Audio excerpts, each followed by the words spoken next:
Hello à tous les explorateurs du e-commerce. Nous sommes de retour dans cette nouvelle unité sur la livraison au sein d'e-Commerce Nation Academy.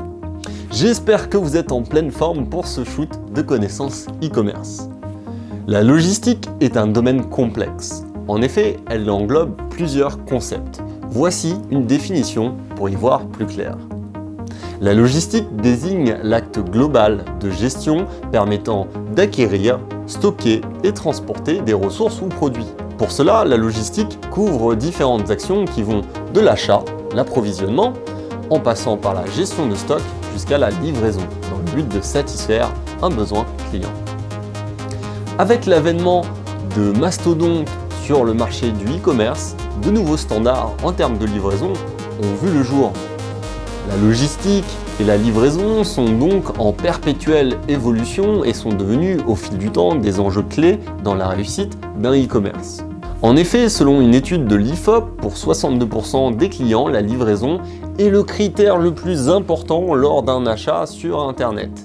Mais il y a également un autre enjeu central, c'est la rentabilité pour le e-commerçant. Il ne faut pas oublier que la mise en œuvre de votre logistique doit être adaptée à votre e-commerce et à vos coûts. Il faut savoir trouver un équilibre financier entre ce que rapporte la vente sur votre boutique en ligne et les coûts liés au transport, afin de ne pas avoir à vendre à perte. C'est pourquoi au cours de cette unité, nous allons vous présenter 3 parties. Identifier son modèle logistique, choisir ses modes de livraison, définir ses stratégies de fret de port. Commençons de suite par la présentation des modèles logistiques. Il faut savoir qu'il existe autant de modèles logistiques que de stratégies d'entreprise. Nous vous présentons ici 3 modèles logistiques que l'on rencontre le plus souvent dans le e-commerce. Le premier modèle, c'est le modèle logistique start-upper. Le deuxième modèle, c'est le modèle logistique externalisé. Et le troisième, c'est le modèle logistique internalisé. Le modèle logistique start-upper, c'est le modèle le plus artisanal. Le e-commerçant stocke, prépare et expédie par lui-même ses produits.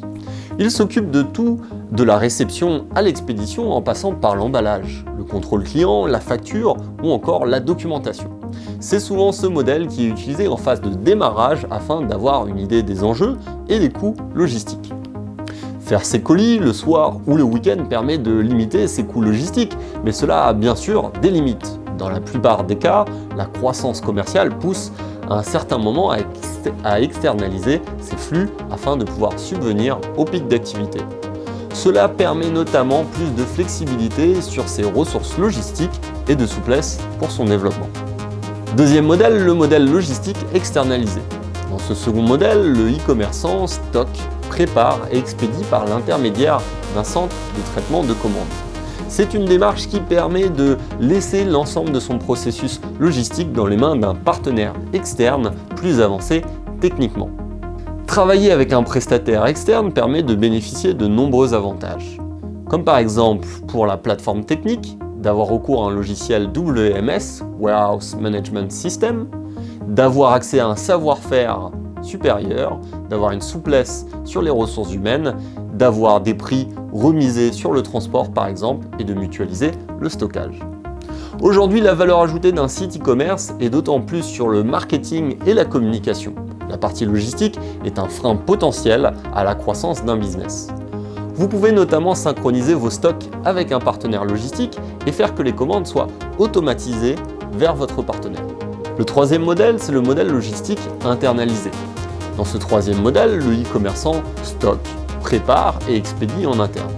Il possède son propre entrepôt, sa boutique ou son centre de traitement.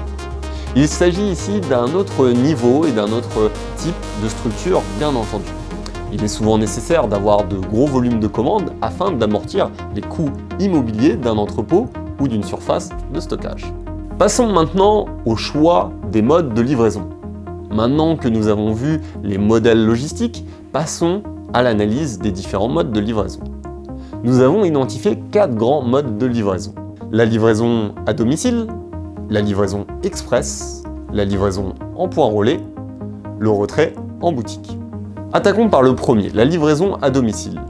La livraison à domicile est le mode de livraison privilégié en France. En effet, selon une étude DPD France, 77% des e-acheteurs en France se font livrer à domicile. Les avantages de ce mode de livraison sont nombreux. C'est le mode de livraison le plus plébiscité. L'absence de déplacement pour retirer une commande rend la réception plus simple. Le gain de temps sur la réception et la livraison est facilitée pour des objets volumineux. Mais ce mode de livraison comporte également des inconvénients comme le client doit être chez lui, donc un manque de souplesse sur les horaires de livraison, une difficulté à indiquer un créneau horaire précis et restreint pour le livreur. Voici quelques solutions qui proposent ce mode de livraison. Vous allez retrouver bien entendu les services de La Poste, Delivengo, Colissimo ou encore DPD. Le deuxième mode, c'est la livraison express. La livraison express est devenue rapidement un incontournable, et cela notamment avec des acteurs comme Amazon et sa rapidité de livraison qui impose de nouveaux standards. Ce mode de livraison permet au client d'être livré sous les 24 heures après validation de la commande, si elle est faite généralement avant 13 heures. Les avantages de ce mode de livraison sont une livraison rapide le jour même ou J+1, une satisfaction client maximale et un accord avec le marché. Les inconvénients de ce mode sont il ne faut pas oublier de prendre en compte le délai de préparation de commande. Les frais de livraison, plus importants, peut être un frein également pour l'internaute. Voici quelques solutions qui proposent cette méthode de livraison. Vous avez DHL, UPS, Chronopost ou encore GLS. Passons maintenant au troisième mode, la livraison en point relais. La livraison en point relais permet de faire livrer des colis de vos clients dans des commerces de proximité. Votre client n'a plus qu'à se rendre dans le commerce en question, en général sous 2 semaines, pour récupérer son colis. Les avantages de ce mode de livraison sont une souplesse au niveau de la livraison. Le client peut récupérer son colis quand il le souhaite, dans un assez grand délai. Les clients qui ne sont pas souvent chez eux peuvent aller récupérer leur colis facilement. La solution est la moins onéreuse à mettre en place. Le principal inconvénient de ce mode est que les délais de livraison sont plus longs que pour l'envoi à domicile. Voici quelques solutions qui proposent ce mode de livraison. Vous avez par exemple Mondial Relais, TNT ou encore Colissimo. Le quatrième grand mode de livraison, c'est le retrait en boutique, qu'on appelle également Click and Collect. Ce service permet à vos clients de réserver en ligne des produits disponibles en magasin et de le retirer directement dans une boutique. Évidemment, ce mode s'adresse uniquement à ceux qui ont déjà un magasin physique. Les avantages de ce mode de livraison sont le gain de temps pour le client, car il n'est pas obligé d'aller en magasin pour avoir ce qu'il recherche, permet d'associer le commerce physique et les forces du e-commerce, l'économie des frais de livraison, la possibilité de réserver le produit et la possibilité de payer en magasin et de voir le produit avant. Le Click and Collect comporte quelques inconvénients. La gestion des stocks en temps réel, il est nécessaire de synchroniser votre site e-commerce avec votre point de vente. L'adaptation de son site e-commerce, avoir des outils pour indiquer le stock en temps réel. L'organisation en magasin avec la gestion des colis et des livraisons. D'un point de vue des préférences des internautes français en termes de livraison, il faut savoir que selon une étude IFOP, la livraison à domicile est le mode de livraison préféré pour 66% des interrogés, devant le point relais avec 23%. Pour avoir une vision plus claire des solutions et des prix pratiqués, vous pouvez découvrir sur des plateformes les offres de livraison, comme SendCloud ou Boxtal, qui vous permettent d'avoir ce listing des canaux de livraison. Passons maintenant à la définition des stratégies de frais de port. Maintenant que vous connaissez les différents modes de livraison, il va être temps de s'intéresser à la partie un peu plus complexe pour un e-commerçant, les frais de port. Ces frais de port représentent un coût qui pèse sur la marge que vous réalisez sur vos produits. On se pose alors ces questions. Doit-on les offrir pour rester compétitif? Doit-on les inclure dans le prix du produit? Doit-on fixer un forfait ou faire payer le coût réel du transport au client? Pour vous aider à répondre à ces questions, nous allons vous montrer comment adapter votre stratégie de frais de port en 2 étapes. La première étape, prendre conscience de son coût de livraison avec 6 critères. Deuxième étape, identifier ses stratégies de frais de port. Commençons par la première étape en prenant conscience de son coût de livraison. Pour calculer le coût moyen d'un envoi, il y a 6 éléments à prendre en compte. Le premier, c'est la zone de livraison. Le coût de transport varie selon la destination. Nous vous conseillons donc de segmenter vos expéditions par territoire, que ce soit sur la France, sur l'Europe ou l'international. Deuxième élément, c'est le poids et les dimensions de vos produits. Pour cela, vous devez vous référer aux grilles des transporteurs. Troisième élément, ce sont les modes de livraison. Entre les livraisons express à domicile, le point relais, le coût du transport n'est pas le même. Quatrième élément, le coût de l'emballage. Nous conseillons de ne pas négliger l'emballage car cela permet de protéger vos colis et donne une expérience également enrichie à l'utilisateur. Cinquième élément, le temps de préparation de commande.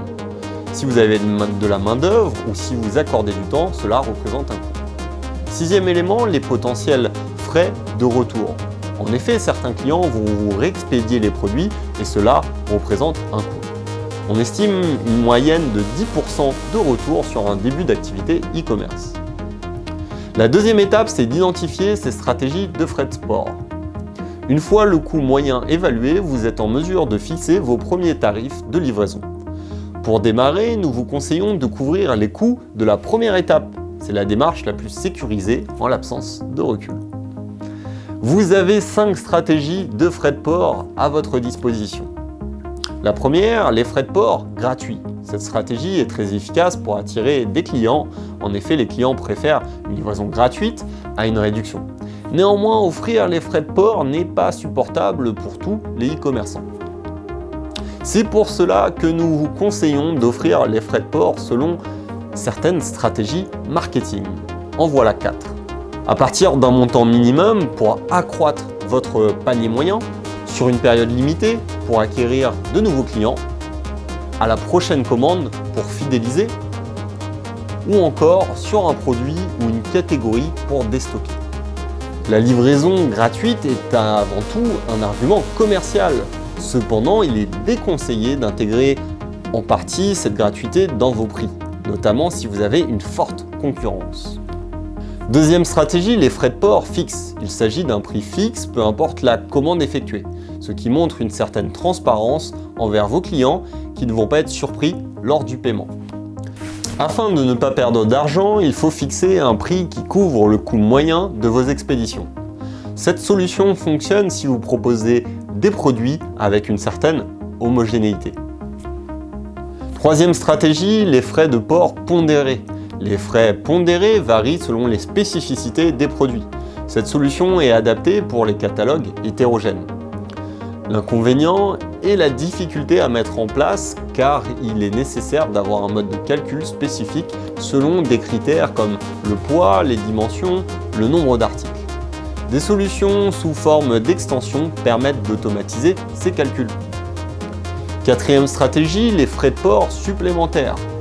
Ces coûts supplémentaires sont liés par exemple à la livraison express, donc au mode de livraison rapide. Cinquième stratégie, les abonnements. Amazon par exemple propose ce type de frais de port avec Amazon Prime, permettant la livraison gratuite en un jour ouvré ou encore Cdiscount à volonté permet la livraison express gratuite et illimitée. Cette gratuité est compensée par le forfait annuel que les clients payent, afin que cette opération sur les frais de port soit rentable pour le client. Il faut que celui-ci passe un certain nombre de commandes dans l'année. Il faut savoir que vous pouvez utiliser plusieurs stratégies pour votre site e-commerce. Ces stratégies peuvent être différentes selon vos produits. Si vous avez un produit par exemple avec une forte marge, il peut être intéressant d'appliquer les frais de port gratuits. Mais les stratégies peuvent également être différentes selon la saisonnalité. Lors des périodes de solde, vous pouvez par exemple offrir la livraison sur une durée limitée. Pour adapter au mieux votre stratégie de frais de port, nous vous conseillons de comparer les différents transporteurs et leurs grilles tarifaires. Nous vous mettons un article en ressources pour vous aider là-dessus. Parallèlement, nous vous recommandons de pousser une veille tarifaire sur vos concurrents pour avoir une vue sur leur stratégie de prix et également leur stratégie de frais de port. Voici une astuce complémentaire.